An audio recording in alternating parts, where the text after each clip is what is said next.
제가 이평교회에 있을 때 1년이 채 되지 않아서 교회 표를 바로 지어야 됐습니다. 12월 22일 날 담임 목사로 부임하고 이제 2003년이었으니까 2004년 표를 만들어야 되는데, 그 교회는 여기에 이렇게 화면이 있고 이쪽 공간에 요만한 사이즈의 현수막을 걸었습니다. 그 현수막에 이평교회 표가 이렇게 되어 있습니다. 한번 보시죠. 네, 주 안에서 자라가라. 이렇게, 이게 이평교회 표입니다. 성도님들께 이렇게 말했습니다. 우리가 우리 스스로 볼 때 잘 자랐다고 생각되어질 때까지 이 표 바꾸지 않겠다. 이 현수막도 우리가 이제는 좀 예수님 안에서 많이들 자랐구나, 나도 자라고 성도들도 자랐다, 이렇게 느껴질 때까지는 이 현수막 바꾸지 않겠다. 현수막 그때 3만 원 주고 했는데 돈 아까워서 그러는 거 아니고 우리 그렇게 한번 해보자. 자, 에베소서 4장 13절 말씀을 가지고 이 표를 진 겁니다. 그리하여 우리 모두가 하나님의 아들을 믿는 일과 아는 일에 하나가 되고 온전한 사람이 되어서 그리스도의 충만하심의 경지에까지 다다르게 됩니다. 그때 제 마음속에, 우리가 담임 목사 처음 하는 거잖아요. 정말 열심히 해서 우리 성도들하고 내가 그리스도의 충만한 경지에까지 이르렀으면 좋겠다. 그래서 시작한 건데, 거기서 거의 만 9년, 거의 횟수로는 11년을 목회하고 춘천으로 올 때 그때까지 여기 붙어 있었습니다. 주 안에서 자라가라. 여기 붙어 있었어요. 그때도 성도들하고 그런 얘기 했어요. 그리스도의 충만하신 경지가 도대체 얼만큼일까? 좀 가볍게 생각해서 그리스도를 아는 일과 믿는 일에 얼만큼 믿어야 되고 얼만큼 알면 저 현수막 뛸 수 있을까? 아니, 혹시 중요한 게 충만한 경지, 아는 일, 믿는 일이 아니라 하나가 되는 건 아닐까? 우리가 어느 정도 하나 돼야 저 현수막 뛸 수 있을까? 그거 잘 모르겠는 거예요. 여러분, 저는 여러분 모두가 다 구원받았으면 좋겠습니다. 그게 제 소망이에요. 그냥 좋은 정도가 아니고 꼭 그렇게 되기를 저는 간절히 바라고 있습니다. 그런데 여러분, 그래서 제가 여러분들이 그렇게 되게 하고 싶었고, 저는 여러분들이 그렇게 되게 하는 사람이 되고 싶었어요. 그런데 또 어느 순간에 제 마음속에 정말 그게 될 수 있을까? 그 충만하심의 경지, 그거 우리한테 가능한 걸까? 만약에 정말 그게 가능하다면 나는 얼마나 열심히 해야 될까? 얼마나 최선을 다해야 될까? 그런 생각을 한 적도 있고요. 사람 감정이라는 게 막 성도들이 되게 좋아 보이면 그래 할 수 있어 뭐 이런 생각이 들다가 성도들이 요즘 안 좋아 보이면 그게 가능한 걸까? 내가 괜한 수고하는 거 아닌가? 이런 생각도 또 들죠. 열심히 하려고 했는데 어느 날은 내가 정말 열심히만 하면 우리 성도들이 다 구원받을 수 있을까? 그리스도의 충만한 경지에 이를 수 있을까? 이런 생각도 들고, 생각이 복잡해지고 마음이 어려워지고, 마음까지 어려워지면 그 다음에 무슨 생각이 드냐면, 아니면 다 필요 없는 거 아닐까? 14절에는 이런 표현이 있거든요. 어린 아이만 같지 않아도 되는 거 아닌가? 우리가 뭐 장성한 분량 이건 아니어도 어린 아이만 같지 않아도 되지 않을까? 이 고민을 제가 언제 한 거냐면 30대 중반부터 한 거예요. 그 표를 붙여놓고. 지금은 52이 됐는데 지금도 모르겠어요. 아무리 열심히 해도 저 충만함의 경지는 저 멀리 있습니다. 그리고 제가 열심히 하면 할수록 어떤 날은 여러분과의 거리가 더 멀리 보일 때가 있어요. 막 나 혼자 막 달려가고 있고 여러분들은 안녕 하는 것 같은 느낌이 들 때가 있어요. 그렇다면 성도님들이 워낙 성숙해서 알아서 잘 하겠지 하고 지켜보는 게 목사다운 건가? 이런 고민도 합니다. 그 30대 중반에 했던 고민을 지금껏 내내 하고 있습니다. 요즘은 특별히 더 많이 했습니다. 그래서 이걸 어떻게 목회라는 걸, 우리 성도들이 구원받게 하는 걸 나는 어떤 역할을 할 수 있을까를 많이 고민하고 있던 차에 창세기 50장 마지막을 이제 여러분에게 설교를 해야 되는데, 이 본문 읽으면서 제 마음이 더 어려워졌어요. 오늘 본문을 해석해 드리면서 제 마음이 왜 더 어려워졌는지를 여러분하고 나눌 겁니다. 야곱이 죽었습니다. 그러니까 아버지가 죽자 요셉이 이집트 시위들을 시켜서 방부제 넣어서 흔히 알고 있는 미라 만드는 데만 40일 걸렸어요. 그리고 이집트 사람들이 야곱의 죽음을 애도하고 곡하는 시간이 70일 걸렸어요. 여러분, 70일 동안 전 국민이 곡을 했다, 애도했다는 건 왕이 죽었을 때 하던 일이에요, 기간이. 야곱의 죽음을 그만큼 대단하고 성대하게 장례를 했다는 거죠. 근데 문제는 야곱이 요셉에게 자기 죽음은 여기다 묻지 말고 가나안 땅에다 묻어달라고 부탁하고 맹세까지 시켜서 요셉이 이제 그걸 해야 되니까 바로에게 허락을 받고 이제 가나안 땅으로 갑니다. 자, 이 행렬을 제가 읽어드릴 테니까 7절, 8절, 9절인데요. 제가 읽어드릴 테니까 잘 들으시면서 한번 상상해 보세요. 이 행렬이 얼마나 컸을지. 요셉이 자기 아버지를 묻으러 올라갈 때 바로의 모든 신하와 그 궁에 있는 원로들과 이집트 온 나라에 있는 모든 원로와 요셉의 온 집안과 그 형제들과 아버지의 집안 사람이 그들에게 딸린 어린 아이들과 양떼와 소떼는 고센 땅에 남겨둔 채로 요셉과 함께 올라가고 거기에다 병거와 기병까지 요셉을 호위하며 올라가니 그 굉장한 상여 행렬이 볼만하였다. 성경은 볼만했다고 얘기하는데 이거 볼만한 정도가 아니고요, 어마어마한 행렬입니다. 저는 이 본문 읽으면서 하나님이 이 얘기를 왜 여기다 적어 놓으셨을까, 이런 궁금증을 갖거든요. 하나님이 이런 장례 행렬을 좋아하실까? 여러분, 하나님이 어마무시한 장례 행렬을 좋아하실 것 같아요. 여러분이 알고 있는 하나님은 어떤 분이세요?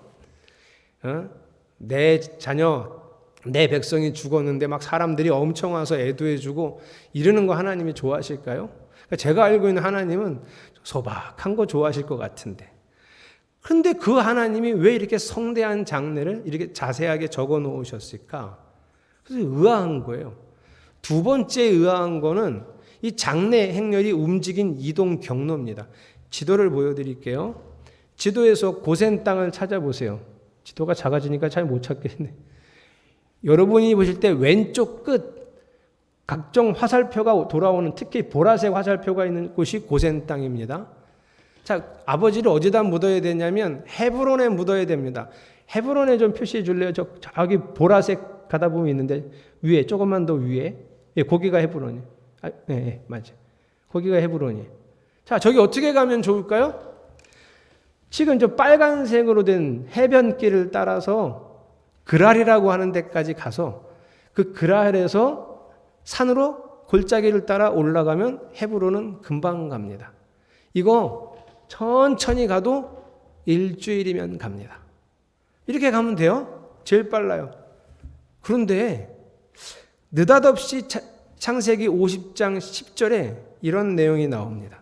그들은 요단강 동쪽 아닷 타작마당에 이르러서 크게 애통하며 호곡하였다. 요셉은 아버지를 생각하며 거기에서 이래 동안 애곡하였다. 아까 제가 보여드린 그 지도로 가면 일주일 만에 헤브론에 도착할 수 있었는데, 지금 이 장례 행렬이 어디가 있냐면 여러분들 아까 본 지도에 잘 나오지 않는 오른쪽 맨 끝에 가 있어요. 강 건너에, 저쪽 맨 끝에, 저 강 건너 저쪽 아예 지금 지도에 안 나오는 지역에 가 있다고요. 아니, 헤브론에 갈 거면 저렇게 빨리 가면 되는데 지금 이 장례 행렬은 빙 돌아서 엉뚱한 데 가 있고, 결국 저 헤브론에 가려면 요단강을 건너가야 돼요. 도대체 왜 이렇게 갔을까? 창세기 50장이 우리에게 가르쳐주고 싶은 게 뭐길래 이 장례 행렬을 기록했고, 이 장례 행렬의 이동 경로가 이렇게 이상하게 돌고 있다는 걸 보여주고 있는 건가? 이거는 앞으로 430년 후에 이스라엘 백성들이 이 경로와 비슷한 경로를 이용해서 이집트를 탈출해 가나안 땅에 들어가 그 땅을 차지할 것을 보여주고 계신 거예요. 왜? 내가 반드시 이렇게 할 거야. 이걸 알려주고 계신 거예요. 그래서 오늘 이야기 14절까지 읽었는데 이 이야기 딱 지나고 나면 엉뚱한 내용이 잠깐 등장합니다. 15절에서 21절에 뭐가 등장하냐면 여기 안 나와요? 아버지가 죽고 나니까 형들이 불안한 거예요. 이제 아버지도 안 계시니 저 요셉이 우리한테 원수를 갚으면 우린 다 죽었다는 거죠. 그래서 거짓말을 합니다. 아버지가 살아생전에 유언 중에 내가 없어도 너가 우리들 잘 보살펴 주라고 아버지가 그러셨어. 이런 유언, 아버지 유언을 막 조작을 해갖고 요셉한테 얘기하는 거예요. 그랬더니 훌륭한 요셉이 형님들 걱정하지 마세요. 요셉이 그 얘기 듣고 울었어요. 형님들이 이렇게 불안해하는구나.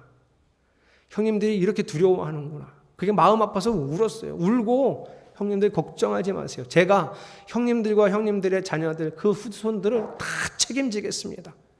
이 얘기가 왜 나왔을까요? 하나님이 430년 뒤에 출애굽시키기 전까지 요셉으로부터 시작해서 이제 이스라엘 백성들은 안전하게 지켜지고 번성할 거라는 걸 말씀하시는 거예요. 그 다음 얘기가 뭐냐면 요셉이 죽어요. 110세에 죽는데 요셉이 죽으면서 유언을 하는데 뭐라고 유언하냐면 하나님이 반드시 너희를 이 땅에서 이끌어내어 약속하신 가나안 땅으로 갈 테이니 그때 내 뼈를 가지고 가서 가나안 땅에 묻어라. 그때. 이것도 무슨 얘기예요? 하나님이 반드시 언젠지는 모르지만 우리 후손들을 데리고 가나안 땅에 가서 그 약속한 땅에 하나님 나라 이룰 것이라는 확신이. 그래서 창세기 50장은 주제가 뭐냐? 하나님이 반드시 이스라엘 백성을 번성시켜서 이집트 땅에서 탈출시켜 약속하신 가나안 땅으로 반드시 간다. 확실히 간다. 분명하다. 하나님이 하신다. 이거를 창세기 50장은 말하고 있어요. 근데 여러분 제가 이 성경을 읽고 왜 마음이 어려워졌을까요? 그죠? 하나님이 반드시 하실 건데 하나님이 이스라엘 백성을 번성시키고 애굽을 탈출해서 가나안 땅을 차지하셔서 하나님 나라를 반드시 이루실 건데 하나님이 그렇게 하신다는데 좋아해야지. 하나님이 그렇게 하신다는데 목사가 기뻐해야지. 그 약속을 받은 목사가 왜 마음이 어려웠을까요? 저는 그 이스라엘 사람들은 아무 역할이 없는 건가? 요셉이 큰일 한 번 했죠, 이번에? 430년 뒤에 누가 큰일 하죠? 모세가 드디어 나타나서 이집트에서 끌어내는 아주 중요한 역할을 합니다. 그 두 사람 빼고 이스라엘 백성은 도대체 뭘 했는데 하나님이 그렇게 나타나셔서 이 약속하신 바를 이루실까요? 여러분 이스라엘 백성은요 하나님을 잊었어요. 400년이 넘어가면서 하나님을 잊었어요. 하나님을 잊은 백성을 하나님이 찾아가서 구원해 주신대요. 제가 무슨 문제로 많이 고민하고 있었죠? 내가 열심히 목회를 하는 게 의미가 있는 걸까, 하나님에게? 내가 최선을 다하려고 하는 게 하나님께 의미가 있는 걸까? 이게 제 고민인데 오늘 성경을 보니까 의미가 없어요. 제가 뭘 어떻게 하든 상관없어요. 하나님은 하나님의 일을 하세요. 그러니까 마음속에 난 뭐지? 내가 최선을 다하는 게 무슨 의미가 있지? 그러면 나도 그냥 지켜만 볼까? 우리 성도들이 성경을 읽든 기도를 안 하든 교회를 안 오든 지켜만 보고 가만히 있으면 어차피 하나님이 다 알아서 구원하실 테니 그냥 있어도 되나? 내 노력과 열심은 어떤 의미가 있는 걸까에 대한 고민이 더 커진 거예요. 그런데 여러분 오늘 50장은 이렇게 말씀하셨지만 최근에 하나님은 저에게 꿈으로도 말씀하시고 제가 성경 묵상할 때도 말씀하시고 사람들을 통해서도 이야기를 들려주고 심지어 우리 아들의 노랫말을 통해서도 말씀하셨어요. 별 희한한 노래를 제 앞에서 불렀는데 그게 하나님 소리처럼 들리더라고요. 아주 그래서 제가 목요일날 찬양 기도회 때 이런 표현을 했어요. 하나님이 저한테 폭포수처럼 말씀을 쏟아놓는데 너무 마음이 아픈 거예요. 난 이렇게 열심히 하려고 했는데, 난 이렇게 최선을 다하려고 했는데 내 열심과 최선에 대해서 하나님이 질타를 하셨어요. 그래서 너무 마음이 힘들었어요. 여러분, 그래서 오늘 제가 이 힘들었던 마음에 50장이 저한테 주셨던 분명한 하나님의 선언을 여러분하고 나누려고 합니다. 여러분, 지금 이스라엘 사람들은 한 100여 명 정도 돼요. 이집트 땅에서. 이런 100여 명 되던 사람이 200만 명이 됩니다. 인구가. 하나님이 요셉을 통해서 이 풍요로운 땅에서 번성하게 하신 거예요. 근데 몇 년 지나고 나면 왕조가 바뀌어요. 그리고 이스라엘 사람들의 신분도 바뀌어요. 자유인에서 노예로 바뀝니다. 그러면서 이스라엘 사람들은 하나님을 다 잊어버렸어요. 430년 뒤에 하나님이 하나님을 찾지 않는 이스라엘 백성을 찾아오십니다. 그때 모세가 태어났고 80년 뒤에 모세를 이끌고 하나님이 또 찾아오세요. 그렇게 열심히 찾아오셔서 이스라엘 백성을 이집트에서 끌어내요. 그리고 이 말씀의 순서를 통해서 하나님이 저에게 알려주신 게 원래 알았는데 잊고 있었고 생각하지 않던 걸 하나님이 들춰내셨어요. 바로 이거예요. 나의 최선이 무의미하다는 게 아니고 하나님의 은혜가 먼저라는 거예요. 요즘 저희 교회에 예배부가 있습니다. 문하연 집사님, 허정아 집사님이 예배부인데 제가 예배부하고 뭐 하려고 하냐면 2022년 12월까지 우리 예배를 자꾸 공부하고 곱씹어보고 생각해서 우리 예배가 정말 성경적인가 반성하고 그래서 예배를 조금씩 바꿔서 이런 시도도 해보고 저런 시도도 해보고 아마 한 7월, 8월쯤 되면 여러분들이 갑자기 지금 뭐 하는 짓이야? 예배하다가 말고 지금 저게 뭐 하는 짓이야? 이런 짓도 할 수 있어요. 실험을 해볼 거예요. 그래서 22년까지 성경이 말씀하시는 바에 참된 예배를 찾아가려고 합니다. 그런데 저는 어쨌든 관심이 많으니까 이 책 저 책 찾아보고 공부를 했는데 문하연 집사님과 허정아 집사님은 이런 생각을 많이 안 해봤을 거 아니에요. 그래서 제가 책을 드렸어요. 읽고 와서 나랑 토론을 하자고. 거기에 예배에 관해서 가르쳐 줄 때 이런 대목이 있습니다. 영어로 예배를 뭐라고 하죠? 서비스라고 합니다. 서비스 많이 들어보셨죠? 요즘은 우리가 어딜 가든지 서비스를 받잖아요. 그렇죠? 자, 예배가 서비스래요. 자, 예배가 서비스면 우리가 하나님께 서비스를 하는 겁니까? 하나님이 우리에게 서비스를 하는 겁니까? 이걸 명확하게 아셔야 돼요. 예배에 대한 개념을 세울 때 서비스라고 한다니 그래서 많은 성도들이 대부분 어떻게 생각하냐면 우리가 하나님께 서비스를 하는 게 예배라고 생각을 해요. 틀렸어요. 그건 천주교적인 생각이에요. 프로테스탄트라고 하는 개신교의 예배의 의미는 하나님께서 우리에게 서비스를 하시는 게 예배예요. 이 시간에 사랑하는 성도 여러분, 이 시간에 하나님이 지금 여러분에게 서비스를 하고 계신다고요. 그 서비스를 어떻게 하시죠? 은총과 은혜로 하십니다. 그럼 우리는 가만히 있어도 되나요? 예배의 또 다른 단어, worship이라는 단어가 있어요. worthy라고 하는 가치를 드린다는 뜻이에요. 그래서 하나님이 우리에게 은총과 은혜와 사랑으로 서비스를 해주시면 우리는 그 서비스를 받으면서 worthy, 우리의 가치를 드림으로써 반응하는 거예요. 우리가 하는 반응이 뭐가 있냐면 찬양, 기도, 헌금 이런 게 우리가 하나님께 보이는 반응이에요. 결단 이런 것도 있겠죠. 복잡하지만 간단하게 표현하면 예배란 하나님의 은총을 먼저 누리고 하나님 정말 하나님 먼저 누리고 경험하면서 그 다음에 반응하는 것이 예배예요. 하나님 맞아요. 제가 이렇게 큰 은혜를 받았어요. 제가 제 삶을 드리겠습니다. 이게 예배예요. 그러니 그 책에서 우리가 배운 예배에서도 하나님의 은총과 사랑이 먼저입니다. 하나님의 사랑을 경험하고 나니 자연스럽게 성경이 읽고 싶어지고, 하나님의 사랑을 경험하고 나니 하나님께 기도하고 싶어요. 하나님의 은혜를 감격적으로 체험하고 나니 나도 다른 사람을 용서하고 싶고, 다른 사람과 하나님을 더 사랑하고 싶은 열망이 생겨요. 하나님의 은총을 경험하고 나니 나는 더 많은 시간을 하나님 앞에 나아가고 싶고, 더 많은 물질로 하나님의 나라를 섬기고 싶은 욕구가 생겨서 드리게 되는 거예요. 하나님은 저에게 목회할 수 있는 장을 허락해 주셨습니다. 제가 두 번째 담임 목회 이평교회와 온익교회.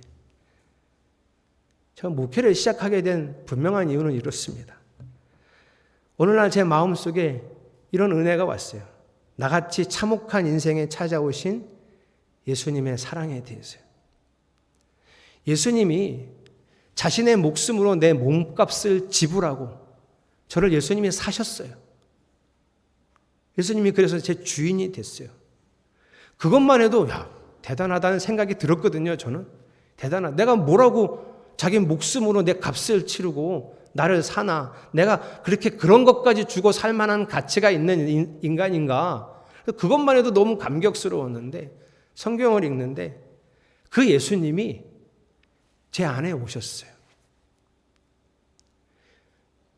저는 잘 알고 있거든요. 저를. 제 안은 예수님은커녕 사람도 여기다 두기 부끄러운 곳이 제 안이에요. 근데 하나님이신 예수님이 도저히 여기 존재하고 여기 있을 만한 장소가 아닌 제 안에 하나님이 오셨어요. 예수님이. 저는 예수님하고 함께 할 수 있을 만한 사람이 아니에요. 예수님은 미치실 거예요. 저랑 같이 있으면. 그런데 약속을 하셨어요. 저랑 영원히 같이 있겠다고. 이렇게 거북스러운 인간하고 영원히 같이 있겠다고, 여기 계시겠다고 약속을 하셔서 그 사랑이 얼마나 크고 그 은혜가 얼마나 큰지 제가 마음속에 너무 고맙고 감사하고 감격스러워서 하나님께 내 삶을 드리겠다고 그때 고백했어요. 그리고 나서 그 은혜와 감격이 너무 크니까 저는 하나님께 좋은 걸 드리고 싶었어요. 최선을 해드리고 싶었어요. 물질도 최선을 다해서, 시간도 가능한 모든 것들을 다 동원해서 할 수 있는 최대의 시간을 드리고 싶었어요. 삶도 다 그랬어요. 드릴수록 더 좋은 거 드리고 싶었어요. 더 나은 거 드리고 싶었어요. 그래서 계속 제 마음속에 채찍질을 했어요. 더 좋은 거 드리자, 더 나은 거 드리자, 이렇게 열심히 하다가 어느 순간에 가끔 은혜를 살짝 잃어버렸어요. 그러나 여전히 더 좋은 걸 드리고는 싶었어요. 은혜를 조금 잃어버리고 났더니 더 좋은 걸 드리고 싶어하는 제 최선의 마음이 무거워졌어요. 힘들었어요. 짐이 되기 시작했어요. 이게 짐처럼 느껴지던 어떤 순간에 나의 최선에 전혀 반응하지 않는 성도들을 보면서 괴로워졌어요. 무너졌어요. 여전히 나는 무거운 책임감을 느끼고 있거든요. 우리 성도들 중에 구원받지 못하는 사람이 있으면 어떡하나 하는 그 무거운 책임감을 제가 늘 눌리고 있는데, 괴로워지고 무거워지면서 불안감까지 생겼어요. 내가 최선을 다하지 않으면 구원받지 못할 성도들이 눈에 보이면서 마음이 참 어려워졌어요. 여러분들이 예배에 최선을 다하지 않고 하나님께 시간과 물질 드리는 걸 소홀하게 생각하고 성경 앞에 서지 않고 기도하지 않는 모습이 제 눈에 보이고 느껴지면 압박감이 조여왔어요. 여러분, 제 문제가 뭐죠? 지금 여러분이 보고 있는 이 목사의 문제가 뭡니까? 은혜를 잃어버리고 최선을 다하려고 한 거예요. 사랑 안에 머무르지 않고 열심히 노력한 겁니다. 전능하신 하나님의 역사하심에 가슴을 열지 않고 힘써 목회하려고 한 거예요. 이 부분이 폭풍같이 쏟아부으시는 하나님의 말씀이 있고 나서 더 마음이 아픈 것은 그런 나 때문에 우리 성도들도 은혜를 잃었다는 거예요. 그런 나 때문에 여러분들도 하나님의 사랑의 날개 안에 거하는 그 크신 은혜와 평안을 느끼기도 전에 뭔가 해야 한다는 책임감에 허덕이기 시작했어요. 그래서 오늘 주일 오후 때는 어떻게 주님 안에 머무는지를 제가 그동안 경험했던 주님 안에 머물었던 삶을 나눌 건데 오늘은 시간이 없어서 지금 오전에는 이 얘기를 먼저 드리고 싶어요. 사랑하는 성도 여러분, 주님의 사랑 안에 거하는 것이 먼저입니다. 주님의 날개 아래 거하는 것이 우선입니다. 주님이 우리를 그 양 날개로 품으시려고 할 때 그냥 거기 있는 것이 그것이 좋은 겁니다. 거기서 충분히 있으면서 내가 할 수 있는 최선을 거기서 생각해야 돼. 주님의 날개 아래서. 그래서 내가 매일 하나님께 드리고 싶은 그 최선이 그 날개 아래서 느끼는 것인지 열망하는 것인지 점검해야 하는 거죠. 사랑하는 성도 여러분, 우리 안에 예수님이 오셨습니다. 아까 제가 고백했지만 제 안에는 예수님이 계실 만한 곳이 아니에요. 저랑 같이 사는 게 얼마나 어려웠는지 우리 아내가 십몇 년 걸렸다 그랬어요. 편안해질 때까지. 여러분은 저보다 좀 나으세요? 여러분하고 같이 사는 분들도 꽤 오래 걸릴걸요? 그런데 사람 한 사람도 나랑 같이 사는 게 쉽지 않았는데 지금 여러분 안에 영원히 같이 살겠다고 하나님이신 예수님이 오셨어요. 예수님은 우리를 매일 안전하게 보호하시고 사랑으로 우리를 매일 이끌어 주십니다. 그 사랑 안에 거기 가만히 계셔 보세요. 아, 예수님이 이렇게 나를 사랑하시는구나. 그 감격에 젖어 보세요. 그리고 자연스럽게 일어나는 반응을 하나님께 보일 수 있는 성도들이 되시기를 축복합니다. 주님은 일상을 함께 하시고 사랑과 은혜를 베푸셔서 결국은 우리의 삶에서 맑은 가락이 흘러나오게 하실 겁니다. 항상 그 폭포수와 같은 사랑을 쏟아 부으셔서 우리가 그 사랑에 잠겨 있도록 하실 수 있는 분이 우리 예수님입니다. 그러니 성도 여러분, 하나님의 은혜 안에 머무시기를 축복합니다. 거기에 젖어서 그 다음에 그 행복에 그 감사에 그 다음에 하나님께 최선을 다하려는 자연스럽게 일어나는 마음, 그 헌신이 여러분 안에 있기를 주님의 이름으로 축복합니다. 오늘 설교 제목이 뭐였죠? 내 영혼을 덮으시는 사랑입니다. 이게 우선이에요, 여러분. 아, 하나님이 날마다 나를 이렇게 사랑하시는구나. 이거부터 알고 경험하고 그리고 우리의 삶이 드려질 수 있기를 소망합니다. 우리 그런 마음, 하나님 그 사랑의 물결이 영원토록 저를 덮어주셨으면 좋겠습니다. 그 마음으로 함께 찬양하겠습니다.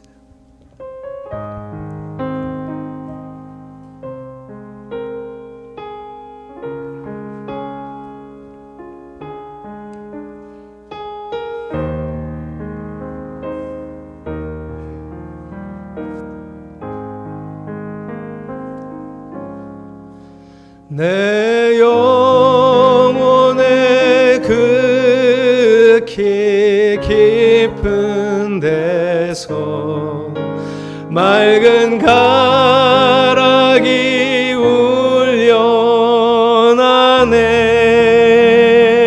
울려나네. 하늘 곡조가 언제나 흘러 나와 내 영혼을 고이 사네.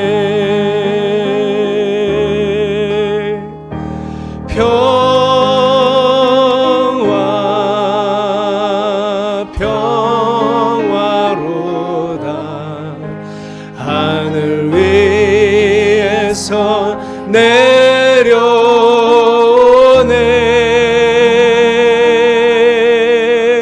그 사랑의 물결이 영원토록 내 영혼을 덮으소서. 평화로다.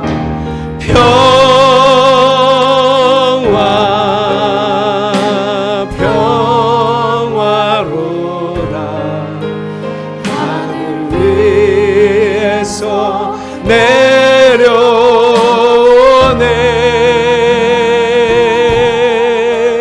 그 사랑의 물결이 영원토록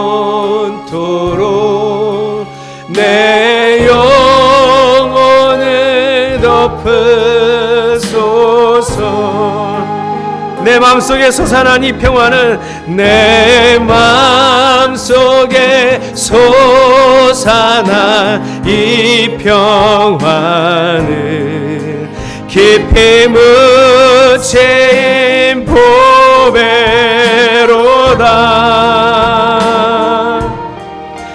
나의 보화를 캐내어 가져갈 자 그 아무도 없을. 4절 이 땅 위에 험한 길 가는 동안 이 땅 위에 험한 길 가는 동안 참된 평화가 어디 있나. 우리 모두 다 예수를 친구 삼아 참 평화를 누리겠네. 평화로다.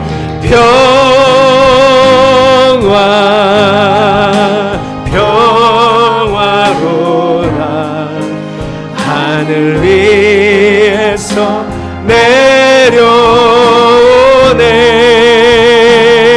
내려오네. 그 사랑의 물결이 영원토록 내 영혼을 덮으소서. 우리 모두 다 예수를 친구 삼아 참 평화를 누리겠네. 우리 모두 다 예수를 친구 삼아 우리 모두 다 예수를 친구 삼아 참 평화를 누리겠네. 하나님 그 사랑 안에 거하겠습니다. 하나님의 은혜를 더 많이 만끽하고 하나님의 사랑 안에서 더 많이 평안하고 그리고 그 온전한 기쁨과 감사로 주님께 반응하겠습니다. 우리 이런 마음 함께 모아서 하나님께 감사하며 기도하겠습니다. 하나님 오늘도 은혜를 주셨습니다. 저를 돌이키시는데 주님은 아주 많은 것들을 사용하셨습니다. 주님이 나에게 하나님이 작은 사람 하나를 바꾸시고 새롭게 하시는 일은 정말 놀라운 하나님의 은혜입니다. 제가 주 앞에 다시 나아갑니다. 잃어버렸던 사랑과 은혜를 제 마음에 다시 가득 채울 것입니다. 하나님, 조금만 주의 손을 붙들고 다시 조금만 더 한 발자국 더 주께 가까이 가면 하나님, 나는 그 수많은 은혜와 사랑들을 내 가슴에 채울 수 있는 하나님이 계셔서, 그러니 하나님 괜찮습니다. 하나님이 주시는 이 은혜와 사랑 안에서 넉넉함을 누리며 살겠습니다. 그리고 반응할 것입니다. 그래서 할 수 있는 최선을, 그래서 하고 싶은 최선을, 그래서 정말 열망하는 최선을 하나님께 드리겠습니다. 하나님이 가까이 계셔서 은혜와 사랑을 내 안에 가득 채우시니 감사합니다. 평화로다, 평화로다.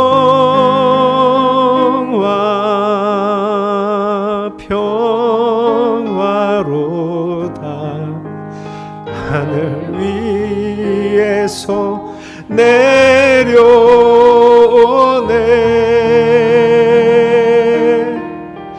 그 사랑의 물결이 영원토록 내 영혼을 덮으소서. 할렐루야. 그 사랑의 물결이 영원토록 하루도 빠짐없이, 그 사랑의 물결이 하루도 빠짐없이 저와 우리의 성도들에게 풍성하게 덮을 만큼 주여 내려주심을 믿습니다.